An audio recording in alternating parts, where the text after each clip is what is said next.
All right, so 3.4, the quadratic formula. So we've got this monster on the page and it catches your eye right away and you're like, oh my God, Miss Conrad, what is that thing? Don't worry, don't panic. It's not as scary as it looks. Okay.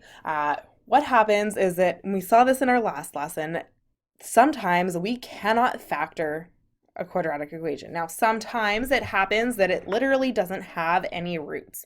And so that's a perfectly viable option, but that's not necessarily always the case. Sometimes it's just that there's not really some nice numbers that work, and it's going to have to be some kind of funky radicals fitting in there somehow in order to be able to factor it. So instead of having to try and factor with these ridiculously scary looking numbers with radicals in them, what we're going to do is we're going to use a formula instead.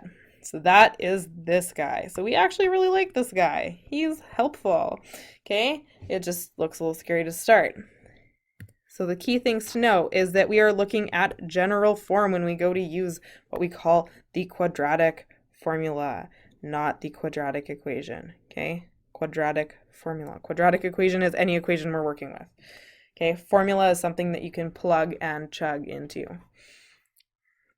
So we need it to be in general form, actually. So general form is the key.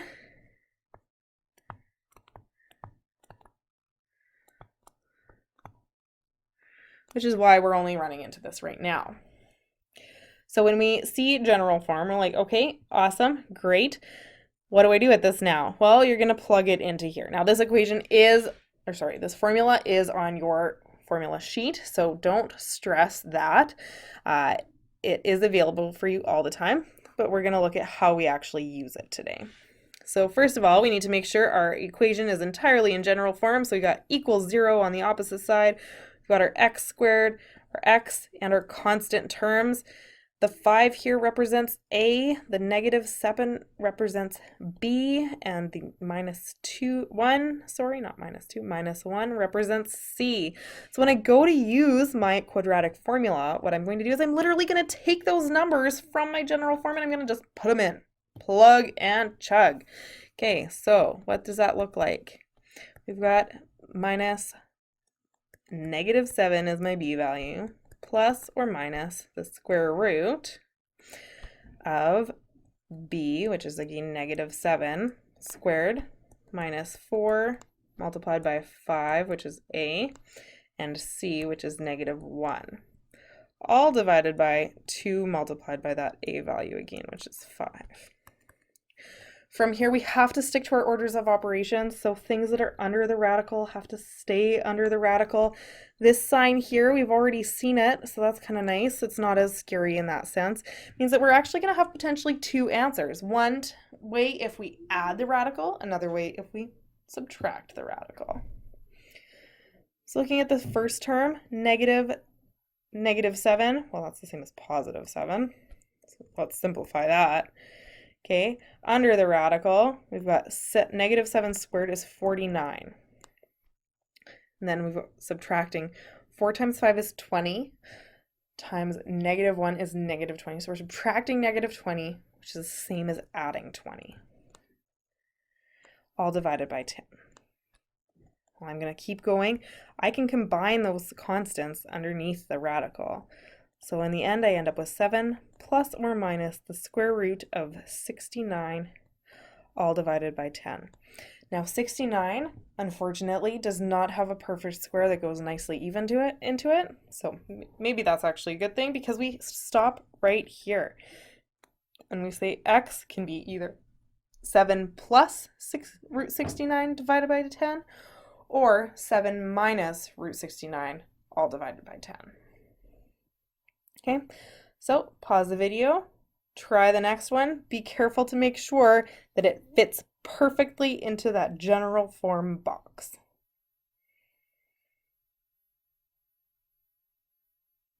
Did you catch it? This negative 4 on the other side of the equal sign has to move before we can do anything. So we've got to take that, subtract 4, move it on to the other side. So I'm going to have 9x squared plus 12x plus 4 equals 0. From here, now I can plug and chug. So start by identifying A, B, C, 0 on the end. And I'm going to go ahead and say negative 12 plus or minus. Notice that I didn't put brackets around that 12 that time because I don't have a negative attached to it itself. 12 squared minus 4 times 9 times 4, all divided by 2 multiplied by 9. So negative 12 plus or minus the square root of 144, subtract 4 times 4 is 16 times 9. Well, if we think about 15 times 9, that would be 75,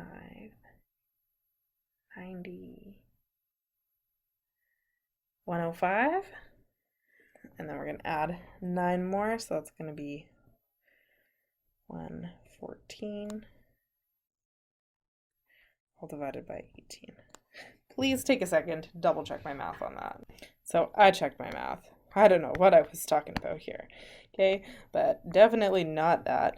When I punched 16 times 9 into my calculator, I get 144. Okay, so this is a little different because now what's under my radical actually is 0. Well, the square root of 0 is still 0.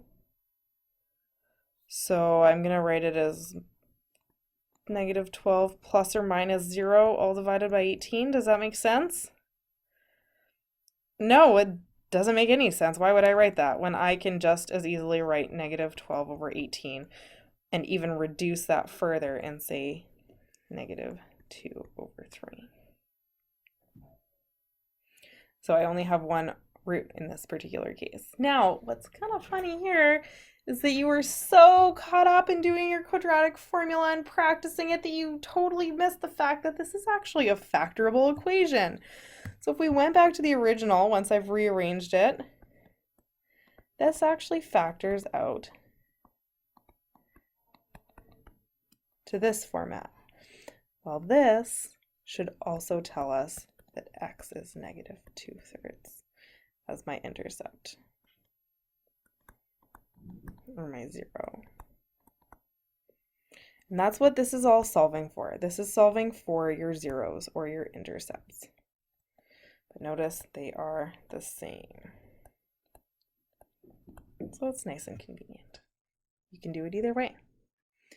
C is a little bit trickier. Why is it trickier? Because it doesn't look like general form. So what we're going to do is we are going to expand everything, get it to look like general form, and then we're going to use our quadratic equation. You might even want to try and check factoring before we actually try and use that equation if we don't like plugging in. So my first step, 2x, that's going to stay on the left just for now. Okay, 3. We've got a difference of squares here. We've got kind of conjugates there. So they're going to create x squared minus 1. So I'm going to multiply that 3 through here. So I've got 2x equals 3x squared minus 3. I'm going to move that 2x onto the right-hand side. So it's going to look a little different than our previous questions because 0 is on the left. But what we have is we've got our trinomial on the right-hand side. It's in general form, 3 terms, x squared, x, and constant.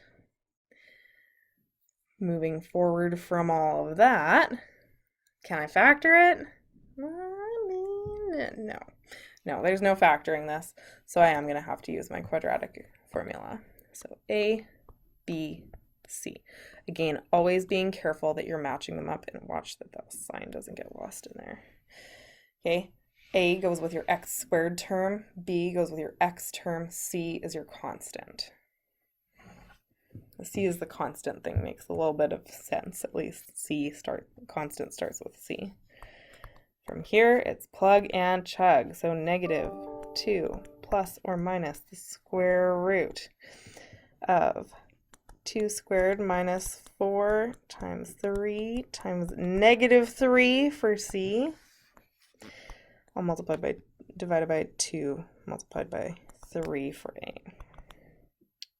Okay, so watch that negative for C, that it's showing up in there. So -2 plus or minus the square root of 4 plus 12 times 3 is 36 all over 6, which leaves me with plus or minus square root of 40 over 6. Now you could stop here. This is a totally legitimate set of answers. X could be either one of those as my intercepts or my zeros. Okay. You can also simplify that radical. It's not a bad thing to practice. Hone those skills from last year a little bit. 4 goes into 40 evenly. That means I would take out what ends up being 2 root 10 over 6. Well, now that can be simplified because 6 has a common factor with all three, with those two terms. So we get 1, 1, and 3. We take 2 out of everything. So my final answer would be -1 plus or minus root 10 all over 3. That would be another viable answer. Not to say that this is wrong. This is totally right as well, but so is this reduced one. It's not a bad skill to practice. Okay, so with D, what we're looking at is some fractions. So we really don't like fractions. We know that already. So we've got 2/3 x squared plus, x squared minus 5 6x plus 1 equals 0. Well, I'm not going to be looking to factor that anytime soon. I'm going to maybe try and factor out a denominator. So that leaves me with taking out a 6, so I'm left with how many 6 would take to create that, and I'm thinking about all this. I don't want to do that. If I don't have to think with fractions, I'm not going to. So I'm going to jump straight to the idea of A, B, C, and plugging into my quadratic equation. So negative B is going to be -5 6 plus or minus the square root of -5 6 squared minus 4 times 2/3 times 1 and divided by 2 times 2/3, which is my A value. And I'm going to try and solve from here. Well, when I do this, I get 5 6 plus or minus the square root of 25/36 minus 8/3. Well, even when I convert that into over 36, so times 12, that gives me 96 over 36. Well, that leaves me with a negative in under my radical. 4/3 in my denominator. Okay, so my problem becomes, what happens when this is negative? Well, try and punch it into your calculator. Convert those two fractions to decimals, subtract them, and try and take the square root of that. And what do you see?